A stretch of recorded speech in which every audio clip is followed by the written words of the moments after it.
நாளைக்கு எங்கதாங்க வேலை பார்த்தீங்கன்னா குச்சிக்காரன் காரோடுக்கு வந்திருப்போம். இப்படி பார்த்தாலும் ஒரு 4 நாள் தாராளமாக அங்கே வேலை இருக்குங்க. மழை பெய்ய இருந்தாலும் மண்ணை கொஞ்சம் சேரதான் இருக்குது. பக்கெட்டில் ஒட்டி பிடிச்சி வேலையும் செய்ய முடியாது. பார்க்கலாம்.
பார்த்தீங்கன்னா தெரியும், ஒரு பக்கெட் அளவுக்கு வந்து பார்த்தீங்கன்னா வாய்க்கால் வந்து விட்டுருக்காங்க. இதுக்கு முன்னாடி எடுத்த ஆப்ரேட்டர்.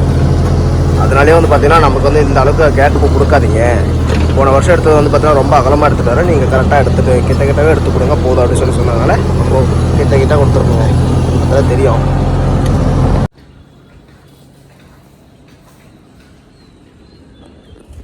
வணக்கம் கைஸ். எங்கே வந்திருக்கேன் அப்படின்னு பார்த்தீங்கன்னா குச்சிக்கிழங்கு இடத்துக்கு தாங்க வந்திருக்கேன். இதுக்கு முன்னாடி எப்பயுமே சீசனாக வந்து பார்த்தீங்கன்னா இங்கே பக்கத்தில் இருக்கிற வண்டி தான் வந்து ஓடிட்டுருக்கோம். ஆனால் இந்த டைம் வந்து பார்த்தீங்கன்னா அவங்கள கூப்பிடாமல் நம்மளை கூப்பிட்றாங்க. அதுக்கு என்ன ரீசன் அப்படின்னு பார்த்தீங்கன்னா குச்சிக்கிழங்கு கால் எடுக்கும்போது அவங்க எடுத்துருக்கிற கேப் வந்து பார்த்திங்கன்னா ரொம்ப அதிகமாக விட்டுருக்காங்க. அதாவது ஒரு பக்கெட்டே வந்து பார்த்திங்கன்னா ஒரு 2 அடி கம்மியாக தான் இருக்கும். ஆனால் 2 அடி அகலத்துக்கே வந்து பார்த்திங்கன்னா ஒவ்வொரு வாய்க்காலும் வந்து பார்த்திங்கன்னா ஒவ்வொரு காலுக்கும் கேப் விட்டுருக்காங்க. ஸோ அது வந்து பார்த்திங்கன்னா அவங்களுக்கு வந்து ரொம்ப நஷ்டம். ஏன்னா வாடகைக்கு தான் எல்லாமே குத்தகைக்கு எடுத்து தான் எல்லாமே பண்ணுறாங்க, விவசாயம் பண்ணுறாங்க. அவங்களுக்கு வந்து பார்த்திங்கன்னா அந்த அளவுக்கு கேப் விடும்போது ஒவ்வொரு ஏரியும் வந்து பார்த்திங்கன்னா ஒவ்வொரு காலும் கிடைக்காது. ஏன்னா 2 வாய்க்கால் சேர்ந்தது ஒரு கால் வந்துடும். ஏன்னா அந்த கால் வந்து இல்லாமல் போயிடுதில்ல.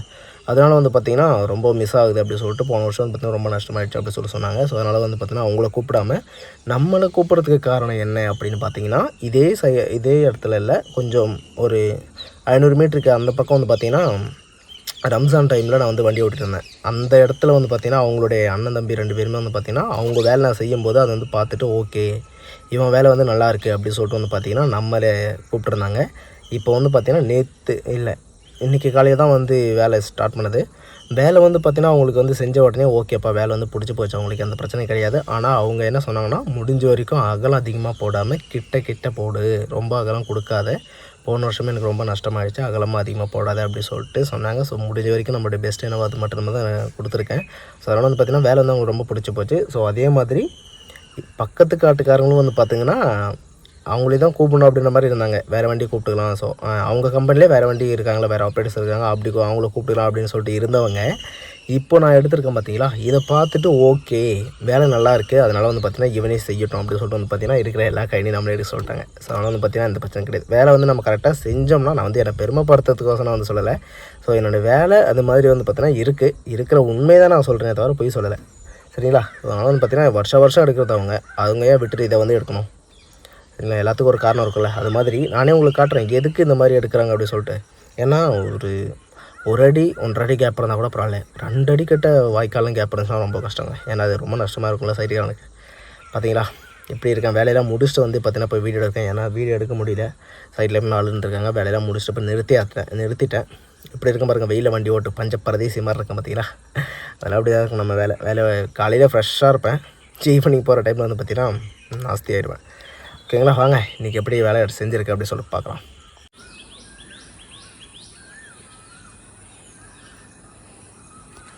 வேலை வந்து பார்த்தீங்கன்னா முடிச்சாச்சுங்க. இது தாங்க காலையிலேருந்து எடுத்த ஒர்க்கு. ஸோ 7 மணி நேரம் வரைக்கும் ஓட்டியிருக்கேன். பார்த்தீங்கனாலே தெரியும், இந்த பக்கெட் நான் வச்சுருக்கேன் பார்த்தீங்களா, எவ்வளோ கேப் இருக்குது பாருங்கள். ஒவ்வொரு வாய்க்காலும் கிட்டத்தட்ட ஒரு 2 அடி கிட்ட வாய்க்கால் இருக்குதுங்க. இது மாதிரி எடுத்தனால வந்து பார்த்திங்கன்னா ரொம்ப நஷ்டமாயிடுச்சு அப்படின்னு சொன்னாங்க. ஸோ இந்த லைன் வந்து பார்த்திங்கன்னா 12 லைன் கிட்ட தான் இருந்துச்சு. நான் எடுத்தது வந்து பார்த்திங்கன்னா 17 லைன் கிட்ட எடுத்திருக்கேன். ஸோ அதான் வந்து பார்த்திங்கன்னா 5 லைன் வந்து எக்ஸ்ட்ரா வந்திருக்கு இந்த பக்கம். அதனால் வந்து நான் என்னலை, ஏன்னா அது மாதிரி இருக்குதுங்க கேப்பு. இது வந்து பார்த்திங்கன்னா இங்கேயும் டபுள் கொடுத்துருக்கேன் அப்படின்னு பார்த்தீங்கன்னா பக்கத்துலேயே வந்து குளம் இருக்குது. ஸோ அந்த தண்ணி வந்து பார்த்திங்கன்னா அதிகமாக ஃபில் ஆகி வெளியே போகும்போது வந்து பார்த்திங்கன்னா சிங்கிள் இருந்துச்சுன்னா அடிச்சுட்டு போயிடும் அப்படின்னு சொல்லிட்டு டபுள் கொடுக்க சொல்லியிருக்காங்க. ஸோ அதனால் வந்து பார்த்திங்கன்னா டபுள் கொடுத்துருக்கேங்க. ஓகேங்களா, இன்றைக்கி வேலை முடிஞ்சது. இனிமேல் நாளைக்கு என்ன வேலை அப்படின்னு சொல்லிட்டு காட்டுறேன். ஒவ்வொரு காலும் நம்ம எடுக்கும்போது பண்ணக்கூடாது தப்பு என்னென்னு பார்த்தீங்கன்னா, ஒவ்வொரு காலுமே ஃபஸ்ட்டு ஸ்ட்ரைட்டாக இருக்க பாருங்கள். செகண்ட் வந்து பார்த்திங்கன்னா இந்த நம்ம ஒரு காலை எடுத்து போடுற மண் வந்து பார்த்திங்கன்னா இன்னொரு கால் மேலே டச் ஆகிற மாதிரி போடுங்க. ஏன்னா அப்போ தான் வந்து பார்த்திங்கன்னா மம்டி எடுத்து மேலே அள்ளி போடும்போது வந்து பார்த்திங்கன்னா உங்களுக்கு கரெக்டான அந்த மம்டி கேப்பு மட்டும்தான் இருக்கும். ஸோ அந்த மிஸ்டேக் வந்து பார்த்திங்கன்னா பண்ணவே கூடாது. அதே மாதிரி இந்த மாதிரி தண்ணி வெளியே போகிற வாய்க்கெல்லாம் வந்து பார்த்திங்கன்னா அதிகமாக கேப் போடக்கூடாது. ஸோ வந்து பார்த்திங்கன்னா ஒரு அடி கூட இருக்காது, அந்த மாதிரி கேப் விட்டுருக்கோம் பார்த்தீங்களா. இதுதாங்க வேலை. ஏன்னா 2 இடத்துல குளம் இருக்குது. ஸோ அதனால் வந்து பார்த்திங்கன்னா இந்த மாதிரி கேப் போட சொன்னாங்க, அந்த மாதிரி கேப் விட்டுருக்குங்க. ஓகேங்களா, முடிஞ்ச வரைக்கும் ஸ்ட்ரைட்டாக போட்டிருக்கேன். இந்த மாதிரி மிஸ்டேக் எதுவும் பண்ணாதீங்க. லாஸ்ட் நம்ம ஃபைனல் ஒர்க்கு.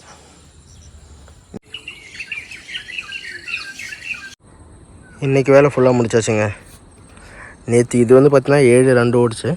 இது வந்து பார்த்திங்கன்னா 7-3ங்க. ஒரு டிஃப்ரெண்ட்டும் இல்லை. ஸோ சிம்பிளாக வேலை வந்து முடிச்சுட்டு நிறுத்தியாச்சுங்க. வேலை முடிஞ்ச வரைக்கும் ஸ்ட்ரைட்டாக போட்டிருக்கேன்.